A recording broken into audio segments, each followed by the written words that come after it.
The program today is on Hong Kong identity and what it may be becoming. Hong Kong identity is new in the world. Hong Kong has been here for a couple of hundred years, but in fact, Hong Kong identity, according to most scholars, only emerged in the 1970s when China was separated because of the Cultural Revolution and Hong Kongers found themselves on their own. And the sense of "Gohai Hungongyan," I am a Hong Konger, emerged quite strongly. Now, of course, by the 1980s, Hong Kong's return to China had been decided. So scholars began saying Hong Kong identity will shortly pass away. It will disappear. But in fact, as we know, that didn't happen. And some scholars would say that the first 2 decades of the 20th century of the 21st century were a peak of Hong Kong identity. That was where Hong Kongers particularly felt, we are Hong Kongers. Today, with the national security law, Hong Kong identity is going in a new direction. What's going to happen to it? The four of us are here to talk about Hong Kong identity and where it may be going, also our own personal senses of identity in Hong Kong. And so let's each introduce ourselves. I'll go first, and then Albert and Paul and Fred. My name is Gordon Matthews. I've lived in Hong Kong for about the last 26 years. When I first came here, I very much felt like a foreigner, but over the years, teaching generation after generation of students, I began to feel Hong Kong is my home. My Cantonese is still quite poor, I confess, and so on. But having said that, nonetheless, this place does seem to be a place that truly could be home and is home. Seeing my students over the years, seeing them come back after 5 or 10 or 15 or 20 years, bringing their children with them and so on, truly this is a sense of home. And I hope it can continue that way, but what I wonder about now is whether to retire and leave or whether to stay in Hong Kong for my whole life. I will see. Okay, Albert? Hi, my name is Albert Wan, and I have been in Hong Kong since not quite as long as Gordon has. I've been here since December of 2016. I moved here from the U.S., which is where I was born and raised. Have a wife and 2 small young children, and we moved to Hong Kong in part because, original plan was that we wanted to leave the U.S. because we didn't think it was safe in terms of personal safety for ourselves and also for our children. And Hong Kong was not on our radar at that point when we made that decision. But my wife, who is a university professor, like Gordon is, she found a job here. And so, Hong Kong kind of picked us instead of the other way around. I do have family here. My parents were born and raised in Hong Kong, and they moved to the U.S. in the mid-'70s. So we have family here, and we have some roots here, but I think our decision to come here was, partly because we wanted to leave the U.S. and partly because of sort of practical reasons that, my wife could get a job here. After we moved here, I switched jobs. I used to be a lawyer in the U.S. I had my own practice doing criminal and mostly civil rights cases. After we moved here, I switched careers and opened up an independent English language bookshop called Bleak House Books, which is based in Sanpo Gong in Kowloon. And I've had the bookshop for almost as long as I've been in Hong Kong. Now, you said you thought of leaving the U.S. for safety reasons. Was it the high crime rate in the U.S. you were thinking of? Or? Of course, there's crime, but it's also the guns. Yeah. And, I was very much shaken by the Sandy Hook shooting. It wasn't just that. It was just the fact that nothing happened after that to change that situation. Sure. So, Sure. And in Hong Kong, we don't have that, which is We don't have that. We have other things. Yes, we don't but have not that. Not that. Not that. Not that. Yes. Okay, Paul. Hello，咁我係阿 Paul 啦，Paul Young 啦，咁就我都係土生土長嘅香港人啦。咁即係由細到大就喺香港成長啊、讀書啊。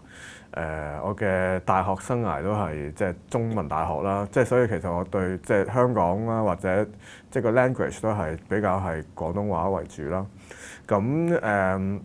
咁我而家咧就係一個自由攝影師啦。咁其實我以前一開始即係畢業之後咧，即係都係以攝影記者為生嘅，即係以做攝影記者嘅。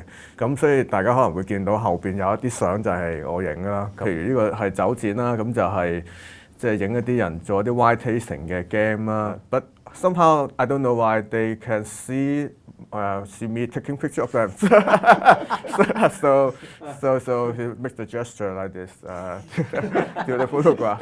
Yeah, that's the wine tasting. Very good.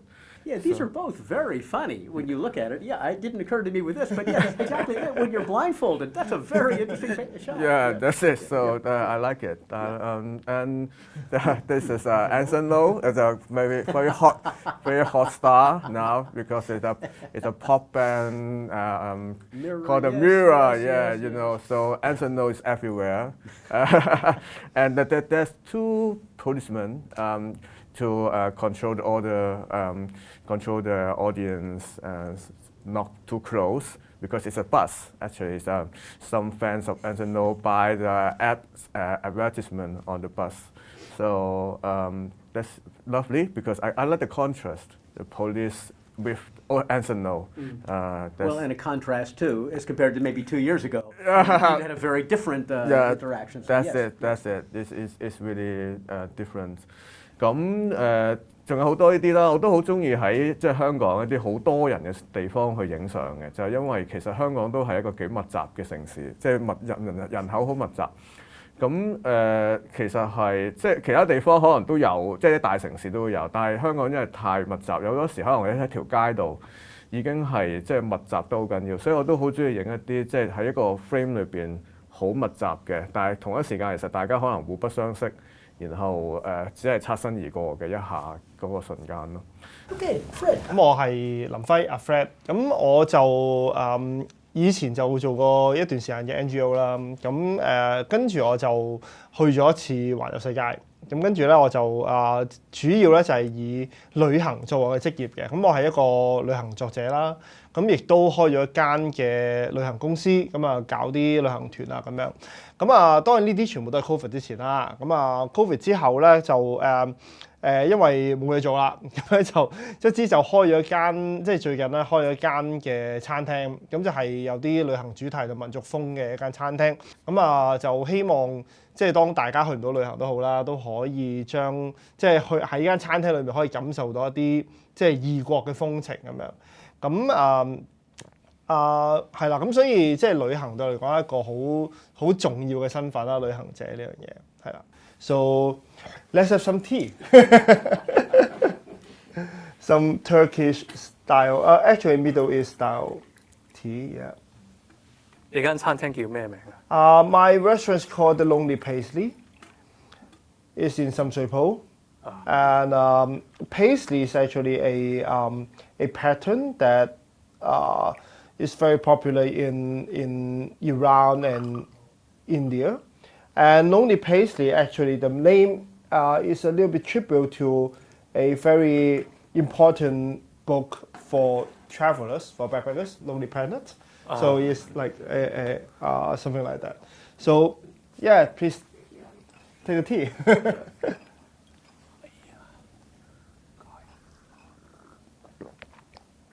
I'm going to use this one. This one is sugar, so we can. Good. Very good. Yeah. And make it more sweet. Yeah.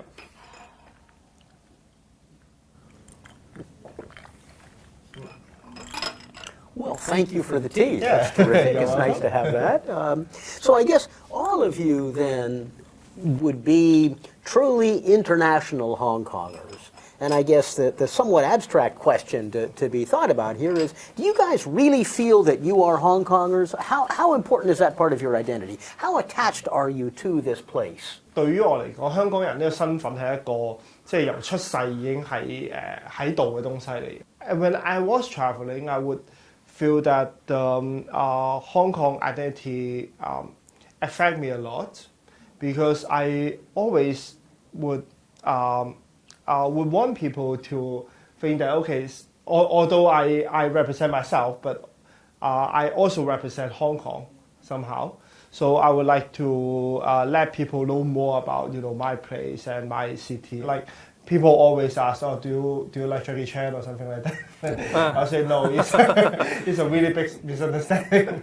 We don't. Yeah, and then what I see among my students often is they say, "Oh, I'm from Hong Kong." "Oh, you're Chinese." That's always an interesting interaction. And I will reply like yes and no and stuff like that, and tell them one country, two system, blah blah blah, and things like that. Yeah, exactly. Those stereotypes all the time. Yes. 咁我估呢個都係好有趣嘅，即係點樣去喺旅行途中去回答一啲人關於香港問題嘅時候，有時候都係去重新去思考自己一個身份嘅狀態咯。咁我自己都會覺得自己係香港人嘅，咁就即係好似頭先咁講，我都係土生土長嘅香港人啦。咁而且我嘅語言啊，我嘅習慣啊，即係其實都係非常香港嘅，即係講嘅廣東話啦，食嘅嘢係點心啊，廣東點心啊，廣東燒味啊，其實都係一啲好香港嘅特色嘅嘢。咁即係慢慢人越大嘅時候，可能你就會越 engage 睇呢個地方越多，咁你會即係多咗朋友啦，多咗熟悉嘅地方嘅嘢啦，咁你會越嚟越有嗰個對於呢個地方嘅歸屬感或者嗰個identity 係會越嚟越強嘅。咁反而就係我都見證過，就係因為我作為一個攝影記者，我都見過就係即係其實香港都曾經有一段時間係都對內地嗰個 identity 都強嘅，就係即係2008年嗰個北京奧運啦。嗰段時間係一個比較高峰嘅地方，即係對於大陸係一個好熱切嘅，即係對於中國運動員亦都係好 support 嘅。但係經過咗一啲即係運動啦，有連串嘅一啲社會運動啦，咁就即係其實我同好多香港人一樣，都會覺得嗰個香港人嘅 identity 就會越嚟越深或者越嚟越多咯。And Albert? I grew up in a first-generation immigrant family in the U.S. Means that my identity was always a bit fluid. So moving to Hong Kong and having opened up a bookshop here and doing what we do there, which is not just selling books, but we're really part of a community that we've built over the years. That was never my goal, but it just kind of happened because Hong Kongers are good like that. And and also being part of these past few years, everything that's happened, the protests and COVID and national security law, you feel a sense of belonging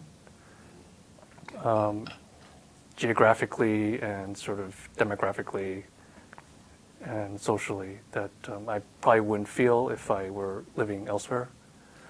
So, these past few years feel like it's been 10, 15 years just packed into, like a very short period of time. Well, it's interesting what you said, that you sort of wound up here almost by accident, and that's exactly what happened to me. I came to Hong Kong because of a job offer. It's hard to find a job as an academic, and I get a phone call, "Do you want to come to Hong Kong?" Sure, and it's been all these years since. So it is often by chance, but chance is the way our lives tend to unfold. As I hear you guys talk, am I a Hong Konger? Well, obviously, my face looks different. I'm white, and that's a substantial privilege in Hong Kong still, and we have to acknowledge that. But at the same time, I probably am outside, and I still may be regarded by many people as a foreigner.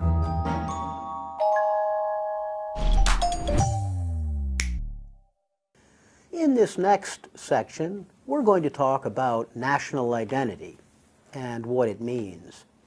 Hong Kongers really haven't understood this very much at all. Let me tell a quick story. I was interviewing students a few years ago, and I would interview one Chinese student, mainland Chinese student, one American student, and one Hong Kong student. They'd all be in the same room. And I asked the mainland Chinese student, "Do you love your country?" "Oh, of course I love my country. My country, yeah, of course I love it." And I asked the American, "Do you love your country?" "I like my country an awful lot. Yes, yeah, I love my country." And then the Hong Konger looked at the American and looked at the Chinese and said, "You Americans are just like you Chinese." Meaning she herself didn't know. I mean, I asked her if she loved her country, and she said, "What do you mean by love, and what is my country?" There's this great lack of knowledge about what a country may be. Now, this is difficult to interpret because, on the one hand, love for country is obviously a wonderful thing. With the Olympics, the 2008 Beijing Olympics were mentioned, and it's great to love your country and so on. On the other hand, the country can also be a force for evil. Think of the Japanese who committed the Nanjing massacre. They were patriots. They loved their country. Or the Americans at Abu Ghraib. They loved their country. The Chinese soldiers at Tiananmen Square, they loved their country. So this is a double-edged sword, and you can see this in both directions here. It's not only a positive thing. Nonetheless, the fact is that people throughout the world, except in Hong Kong, have belonged to a country. I mean, somebody like me, to speak personally, I have many disagreements with the United States. I think its foreign policy in recent decades has been disastrous. I despise Donald Trump and so on. And yet, I see an American flag and my heart starts to patter a little bit. I mean, I can't help but be moved. People in Hong Kong haven't known that at all, which is quite interesting. And China, of course, is saying to Hong Kongers, "You are Chinese." And some of the Chinese professors I've talked to are rather frustrated. Why don't Hong Kongers understand that they're part of the motherland and so on? And of course, Hong Kongers haven't. Will Hong Kongers come to understand belonging to a nation, number one? And number two, is belonging to a nation a good thing or a bad thing? From one interpretation, you could say that Hong Kongers have been blind and everybody else in the world who belongs to a country can see. From another interpretation, you could say, well, no, everybody else is blind, but Hong Kongers not having loyalty to a country can see. How do you want to interpret this? That's a very interesting question. Now, to talk with you guys, I think I'd want to start with you, Albert, because you grew up in the United States. My feeling of that pitter-patter that goes when I see the American flag, that you guys don't understand, I take it. Did you feel that? Not really. I mean, I What do. kind of American are you? I don't know. I mean, I do feel like Hong Kong. Well, I feel like U.S. is home, and so is Hong Kong. I don't know which one feels like more like home, but I think there are things about the U.S. that I think about when I think about being an American. Not necessarily the flag. I mean, I think about the people there, whether it's people I know, whether it's people I don't know, but I admire.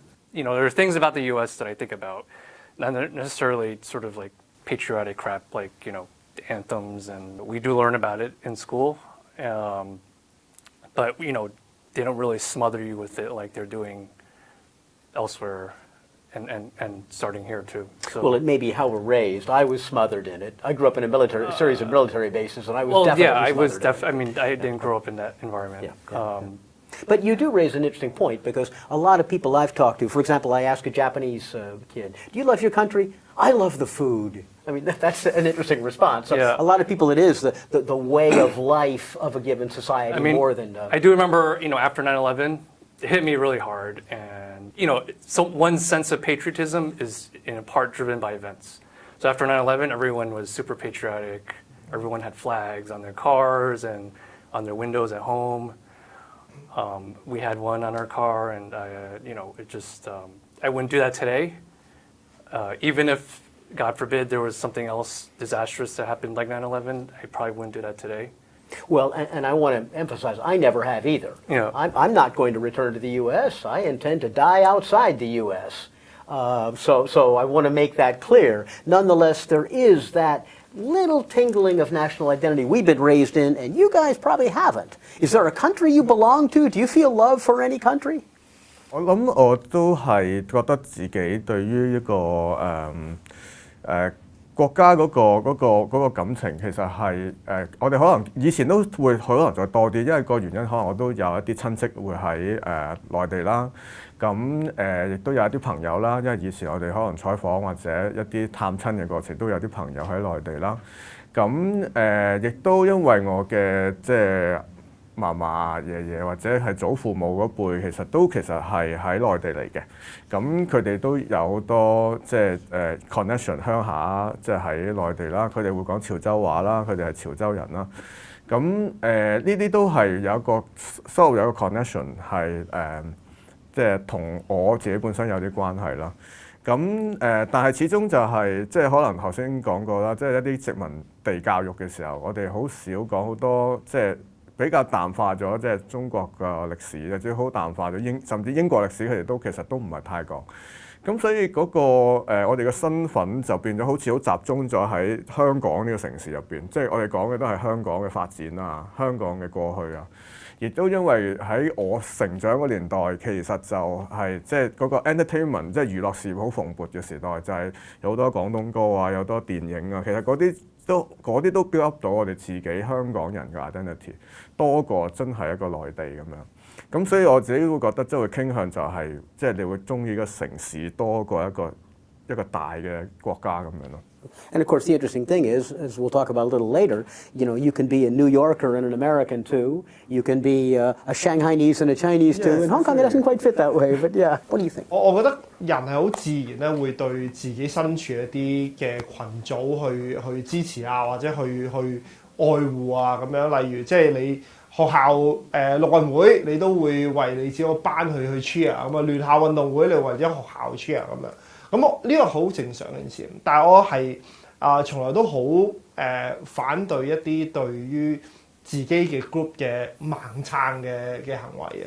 I'm always against blind love for your group, like your country, your city, whatever it is, because as you say, patriotism is it can be very dangerous. Except you have blind love for your family.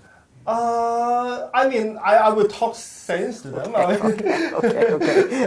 If I disagree with something， 同埋我諗當一個國家同埋一個政府喺即係其實係兩件好唔同嘅事。即係我中意一個國家係可能係包括緊呢個國家嘅文化、風景啊、人民啊等等咁樣。咁但係佢唔 necessarily 等於一個政府嘅政策去做我嘅嘢咁樣，唔等於嗰個統治者。咁而喺香港或者中國呢個 context 底下咧，我哋見到好多時就係好 deliberate， 即係好故意地將呢類係 mix 埋變成一個密不可分嘅東西。即係你中意嘅國家，你就一定要中意埋政府。如果你唔中意政府嘅話，你就係唔愛國咁樣。而呢樣嘢，我覺得係一個好唔舒服嘅一個東西咯。尤其如果喺一個 context 底下，譬如一個國家 context 底下。好多時你會見到政府係會將佢嘅一啲國內嘅問題將佢變成咗一個民族或者一個國家嘅問題。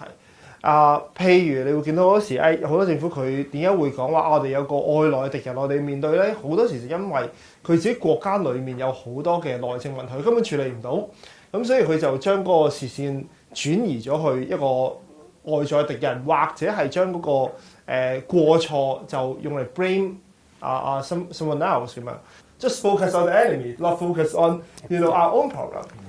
So that's something that I really don't like. But that's a really tough problem because sometimes there is a common enemy. I mean, when Nazi Germany was threatening to take over France and England, there may be a common enemy at some point. So that's it's not necessarily propaganda, although it may be. It's tough to tell.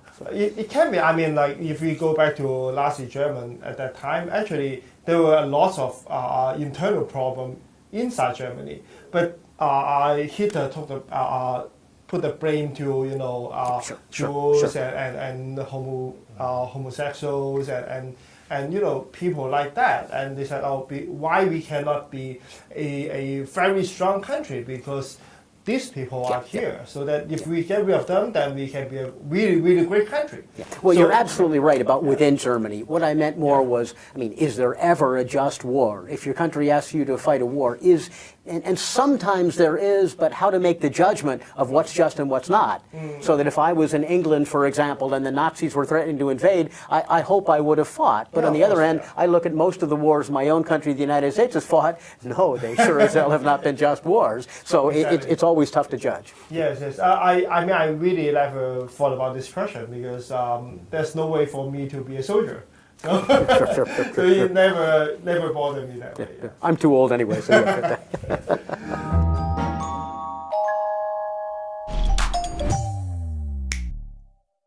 Now we're going to be talking about immigration.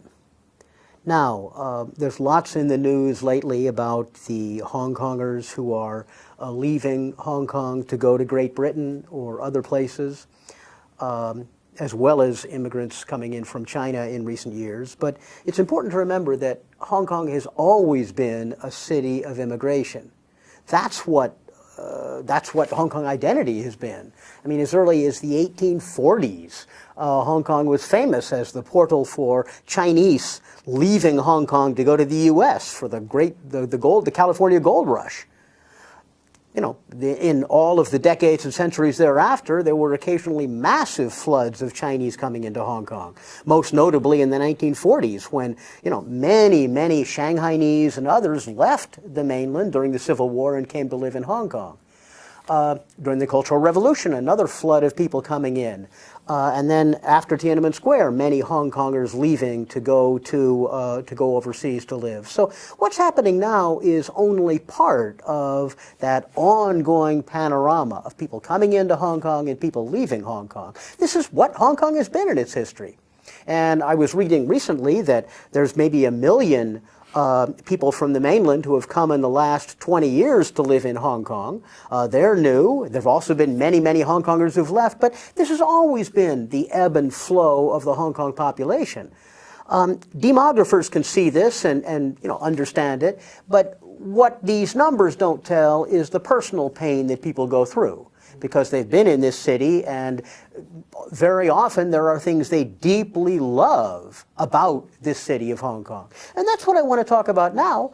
What do you love? And if you leave, what will you most miss? What do you love about Hong Kong? I'm going to start with you, Fred, because these are your pictures. You have a sense sorry, Albert, sorry, I'm getting confused, Paul. I start with you, Paul, because these are your pictures.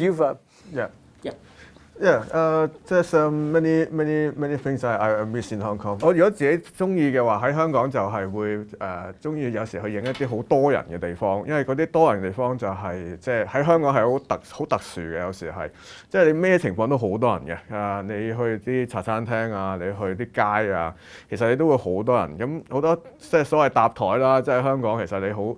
即係好經常都發生嘅，就喺茶餐廳將4個人嘅台，你其實可能已經4個人係完全唔識嘅，咁搭同一張台。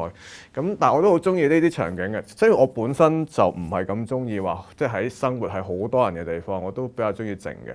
但係當我哋我如果係處身喺啲好多人嘅地方去影相嘅時候咧，我自己就好似 kind of separate 咗一啲，好似觀察緊佢哋咧，咁我自己就會舒服，同埋我都中意嘅。咁所以我就會即係影好多呢啲好多人嘅相。我諗頭先Gordon Matthew 你講嗰個以前香港係一個好多嘅移民嘅城市咧，其實好有同感，因為其實有一個説話叫做即係形容香港係 border times border place， 就係的地方就係的時間咁樣。咁就其實係形容即係可能70、80年代之前嘅香港就係大家都係嚟自主要嚟自中國大陸啦嘅移民啦，然之後認為香港只係一個 stepping stone。But I was born in 1979, so at that time I under British rule that the British government didn't want people to think that they were Chinese. and neither they wanted us to consider ourselves as British. So the whole education there was like they only teach you how to be a good citizen, not to throw rubbish everywhere, keep the beach clean and things like that, but nothing about nationality. So, I think I was actually the first generation, the generation like me, we were born and raised in Hong Kong. We start to develop a sense of belongings in Hong Kong. So we no longer see Hong Kong as a stepping stone from or a sanctuary, to just get away from something that is, we don't want to face, like get away from China because of Cultural Revolution or the war or the everything there. So we started to consider Hong Kong as a home. It would kill me if I know that I cannot come back to this place. I have to leave my family and my friends, my social network, and I cannot have a community that speaks Cantonese, write traditional Chinese, and all the food that I can get in Hong Kong. So the whole set of living habits you have to leave behind, and it would be very. It's actually very difficult and very, very devastating. It's not a very easy thing to do. Yeah. Yeah, and of course it's not. And you have one view of it because your family has been here and so on. I would have a different view, and for me, what I would miss if I were to leave is a little more abstract. I mean, the way the hills rise up above the skyscrapers, something like that. Or a cha janteng or a dai pai dong, eating juk in a dai pai dong. I mean, that I would definitely miss. I will miss my students year after year. I really, really love my Hong Kong students because, they're so intellectually curious and searching, and yet they have a personal conservatism and sense of responsibility that I often don't see in Western students. I'm going to miss that enormously if I were to leave and so on. So, I mean, even though I don't have the links that you've got, I would feel substantial sense of loss were I to leave here. Yeah. What do you think, Albert? I don't know. Am I the only one who's preparing to leave? I think you probably are, yes. So I was going to keep that secret, but if you want to say it. No, I don't. I mean, it's not secret because I already. But I think everyone had considered the option. Yes. But not everyone has the option to leave, whether it's immigration or money, resources, family. I try not to think about what I'll miss because it makes me sad. It's just if I talk about like the real things I'm gonna miss, I'm just gonna get like all teary-eyed. I mean, like Gordon said, the landscape of Hong Kong is very unique. You could go to Central and then in half an hour you're in Saigon, and it's like night and day. But it's like dark night and like sunny day. It's not like just like grays. I mean, it's like a huge contrast, but it's still within this small area. And I don't know if there are many places in the world where you get that. So landscape is one of the things I probably miss. Our bookshop. I'll obviously miss the bookshop, but before I get to the bookshop, our bookshop is in a place called Sempo Gong. It's a very like working class area in Kowloon, and there's lots of茶餐廳，好多車房，好多啲五金鋪啊，it's like whatever you want, you can go down and get it. If you go to the U.S., you have to go to like Walmart, Home Depot, these huge big box stores, and walk around for a half an hour before you can find what the hell you're looking for. So 香港呢個係好特別咯，係嗰個仲有there's still like small businesses. I mean they're sort of there's fewer and fewer every day, but they still exist, and they're good. They're helpful. And I'll obviously miss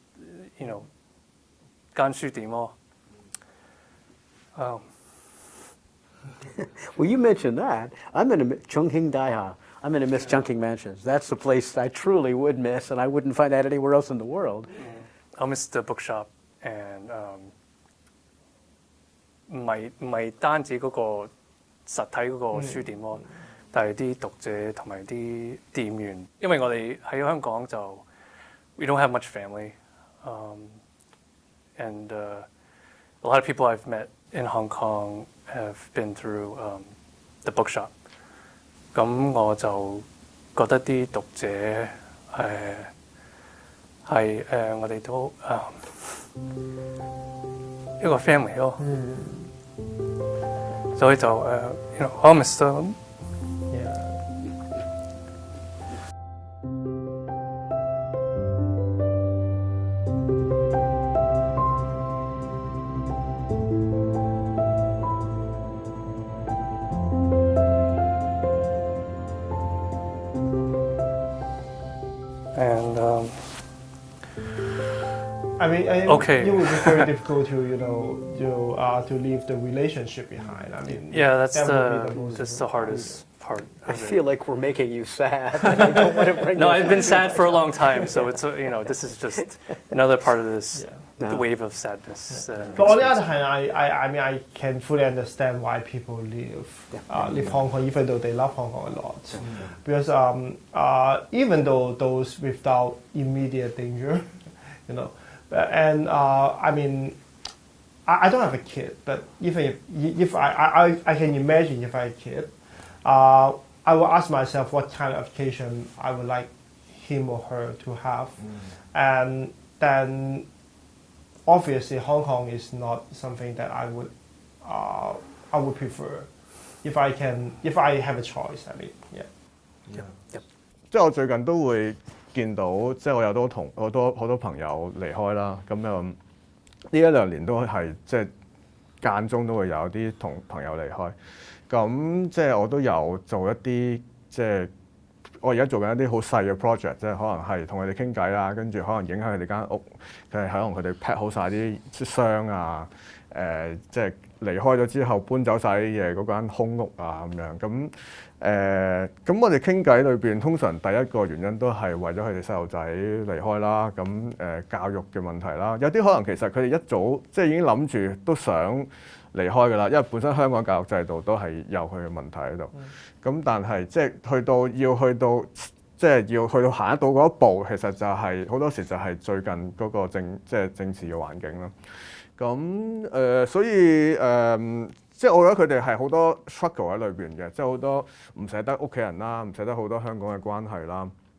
但係同一時間我見到佢哋係即係有一個盼望喺度嘅，即係我覺得呢個喺外國生活嘅盼望，好多香港人都有嘅。其實即係只不過佢哋唔能夠踏出嗰個 comfort zone 有啲時候，但係去到呢個位咧，佢逼佢去做嘅時候咧，其實可能好多人都好 enjoy 嘅。所以我覺得都可能係一個好嘅開始都唔定嘅，其實。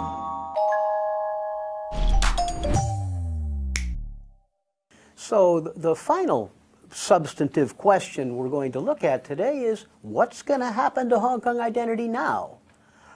Some people I've talked to, some of my students, say that the essence of Hong Kong identity is democracy. And without democracy, we won't have a Hong Kong identity. I'm not sure that's really true, though. Because remember, Hong Kong identity has had a bunch of different bases. In the 1990s, Hong Kong identity was not particularly political. It was based more on popular culture.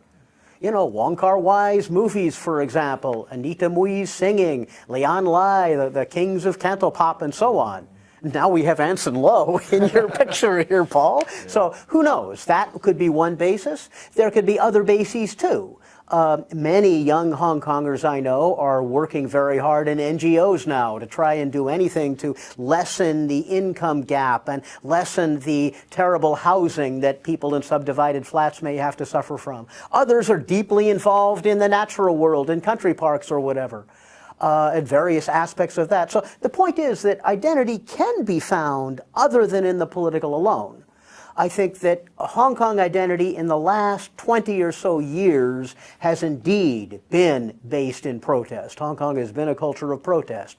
Now that's no longer going to be the case, it appears. That's the effect of the national security law. Can Hong Kong survive in its identity?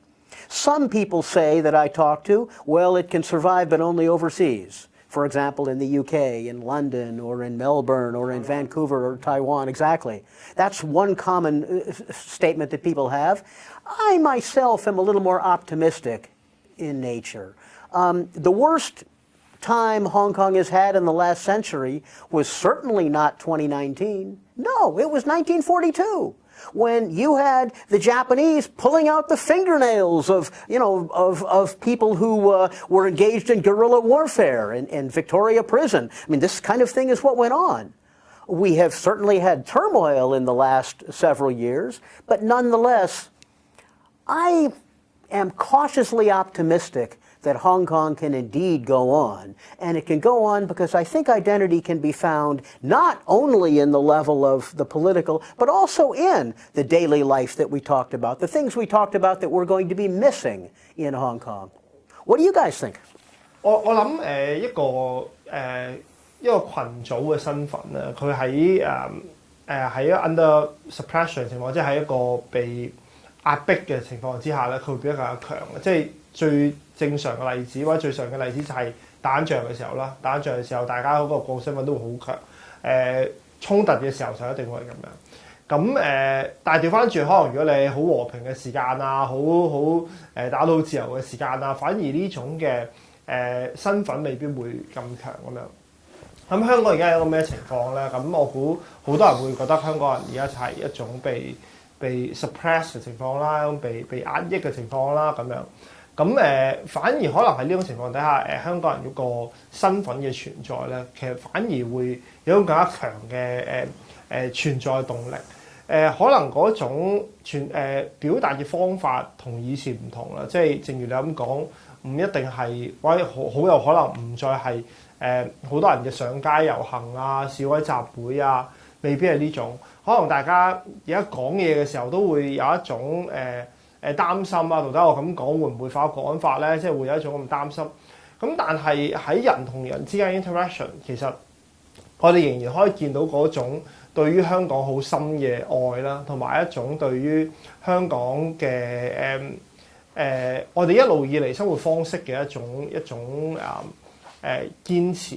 即係我諗，例如係因為譬如頭先你講話香港人嗰個身份係咪基於民主咧？我會覺得唔係，因為其實香港從來冇民主，我哋追求民主，但係呢個似乎唔係最核心嘅。我反而覺得最核心嘅係自由啦，我對自由嘅追求，因為其實由可能80年代開始，其實香港人已經係相當自由嘅，無論係喺言論上面，喺個人行為上面，又或者喺經濟上面。香港嗰種對於自由嘅追求咧，其實我覺得係幾根深蒂固。咁所以當喺過去嘅時間，當我哋覺得我哋嘅自由被壓抑嘅時候咧，嗰種嘅香港人嘅 identity 咧，我反而覺得喺呢種時候更加走出嚟。有啲似咩咧？有啲似一個預言，就係太陽同北風嘅故仔。There's a story about the sun and the wind, right?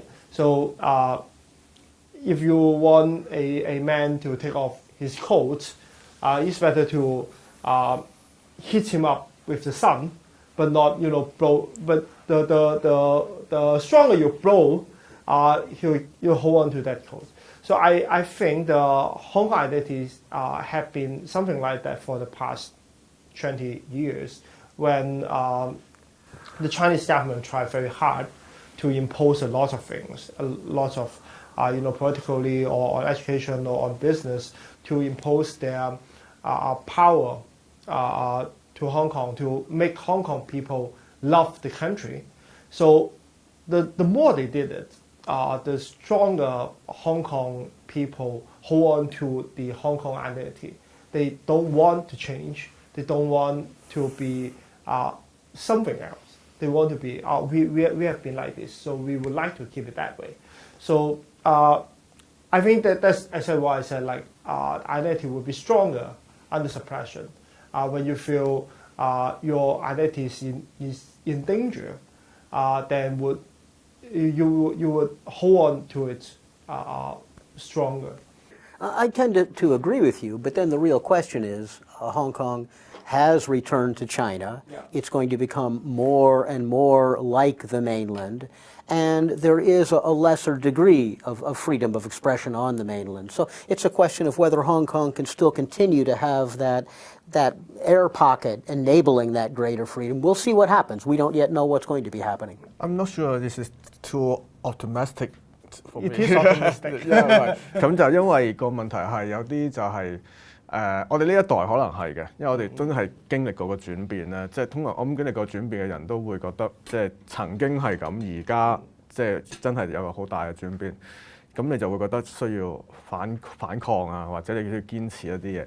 但係當你去到下一代嘅時候，或者再下一代嘅時候，我哋嗰個即係 identity 可以點樣 keep 到？即係我每一次當朋友傾偈嘅時候，佢哋去移民啦，去英國啦咁，其實可能已經係即係喺外國嘅嗰種 culture 已經影響晒佢成個人，然後再點樣 pass 落去嗰個 identity，我自己係有啲唔係咁肯定嘅，其實係啊。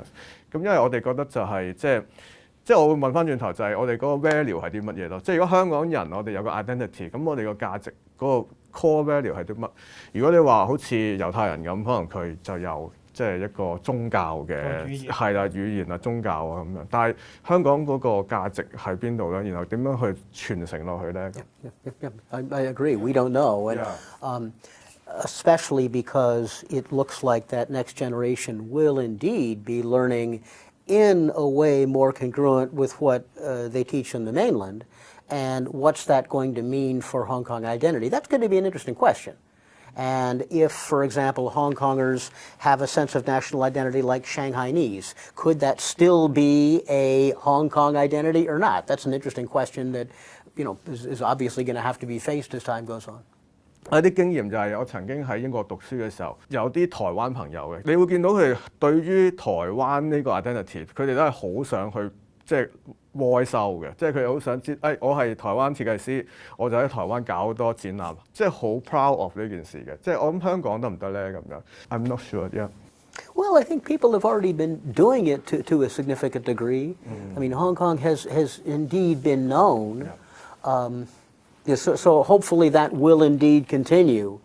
We'll see what may come. Right. But yeah, you're right. My Taiwanese friends are doing the same thing. Yeah. I understood your Cantonese. Oh, cool. That's lovely. Oh, yay. I don't have much to add to that. I mean, I think identity is it's very fluid and organic. So there's no like one way to express your identity. I think it's very normal if you leave Hong Kong, part of your identity will leave you and it'll change. And I think that's healthy. Yeah. Like you go to a different place and you live there, you make your home there. You want to be part of that community, right?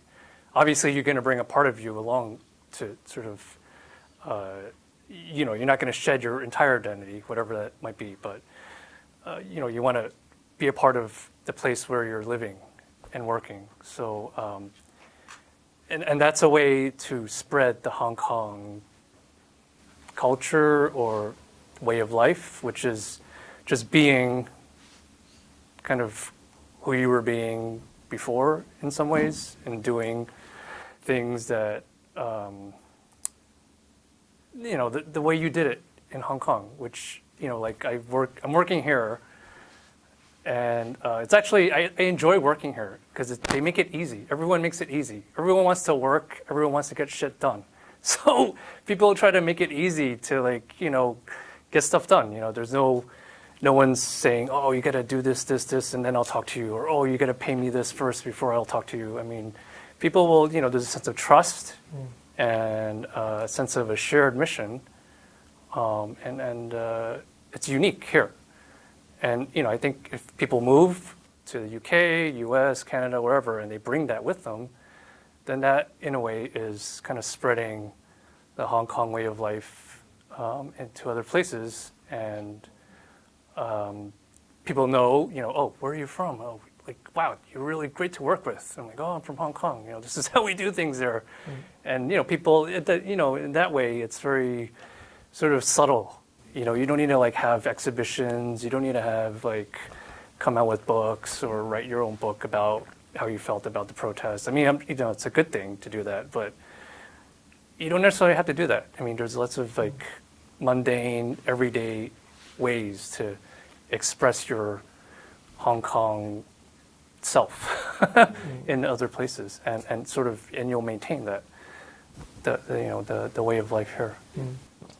我覺得講得好啱，因為可能 Albert 本身都係即係喺外國長大嘅第二代。我覺得如果調翻轉啦，即係如果一個第二代喺譬如你喺英國又好、台灣又好咁樣，你喺度出世喺度長大，然之後話我唔係英國人，我係香港人咁樣，我覺得反而咁樣係有問題嘅。即係其實你去到一個新嘅地方，你點樣去進入嗰個社群，點樣去適應，點樣去融入，我覺得呢樣係好緊要嘅。咁但係即係點樣喺你呢個過程裡面去存留一點嘅根，我覺得已經係 OK 啦。即係唔係一定話我 keep 住一定要永遠都係維持呢種狀態，咁樣係唔健康。Yeah, I think you're probably right in what you're saying. On the other hand, it probably is true that if you do have lots of Hong Kongers in the UK or Australia or Taiwan or wherever, eventually, and maybe the next generation, they will lose Hong Kongness and be in the new place. I think that happens. That happens to immigrant waves everywhere.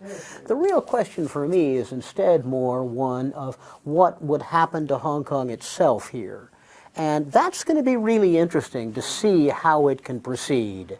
Whether a sense of identity can continue in daily life somehow. And whether that freedom of expression we've enjoyed, and we still do enjoy a degree of freedom of expression, that's why we're talking here today, whether that can continue. And if that will be enough to have a vibrant sense of Hong Kongness. And again, let's hope that it does. We don't know. We don't know what's going to be coming, and this is both because of Hong Kong people themselves, but also because of what the mainland government may do and what the central government will decide it wants to do to Hong Kong. We will see. All we can do, though, is be, again, cautiously optimistic and do the best we can to keep this sense of identity here. Because clearly, the one thing in common we all have is we all love Hong Kong. That's why we're here. That's the deep feeling that we've all got here. And this place means an enormous amount to us. 即係我哋所以都會嘗試留，即係如果可以留到嘅就留低啦。留低嘅話都嘗試去，即係可以做一啲創作，或者我哋可以好似而家咁有個 discussion 啦，可以講下我哋想講嘅嘢啦。即係希望可以 keep 到做到呢樣嘢啦。咁亦都，但係都會好多擔心啦，就係因為我哋而家香港好多恐懼啦，因為始終嗰個環境唔同咗啦。咁變咗，即係呢個恐懼係有啲限制啦，即係會令到可能我哋電影又會少咗啊，我哋嘅歌又會即係可能少咗啊，都可能個題材又會限制啊。咁其實呢啲都會間接影響咗我哋嘅 identity 啦。咁所以唯有我哋做嘅就盡我哋所能去做咯，係咯，即係。同埋我諗覺得無論即係我諗呢個時勢就係大家好多人會選擇走，有啲人選擇留。選擇走嘅未必好開心，未必好樂意想走，但係即係礙於形勢會想走。留低嘅未必好想留，可能佢想走嘅，咁但係可能某啲原因走唔到咁樣。咁但係我估無論走同留都好啦，其實大家都係愛香港嘅，即係其實好多時都係因為即係對香港感情其實冇分別嘅，但係只係純粹因為自己嘅嗰個實際情況所以決定走或者留。咁我覺得最緊要即係因為有時喺網上面見到有啲留嘅會鬧啲走嘅人，或者走嘅會話你做咩仲留低啊咁樣。咁我覺得都冇咩需要咁做嘅，即係我諗調翻轉去諗下點樣可以喺自己現存嘅位置，無論香港又好，喺外國又好，點樣去做翻一啲，即係點樣去盡量用自己能力去做一啲嘢出嚟，去維持我哋即係用中國人講法維持住個香火係啦。即係你點樣可以維持嗰樣嘢咧？咁我覺得呢個先至係最緊要啦。Yeah, I completely agree. And just to summarize what we've been discussing here, we've been talking about Hong Kong identity and what its future is going to be. We gave a brief history of that identity, and as well as talking about our own personal histories. We talked about national identity and what it means, something that many Hong Kongers haven't fully understood. We've also talked about immigration, and that's a major topic that we've had to deal with, and then what we ourselves love about Hong Kong. And finally, Hong Kong identity into the future. The bottom line here, and I think you all know this, is Hong Kong belongs to China. It belongs to a larger nation that many in Hong Kong have not been accustomed to and have actually fled. So it's a matter of how Hong Kongers become used to this and how the mainland government changes Hong Kong and Hong Kong people's own reactions to all this in their efforts to preserve a place to maintain a certain degree of Hong Kong identity. Let's hope that this can be done. We all pray, I think, that it can be done. We will see what the future may hold.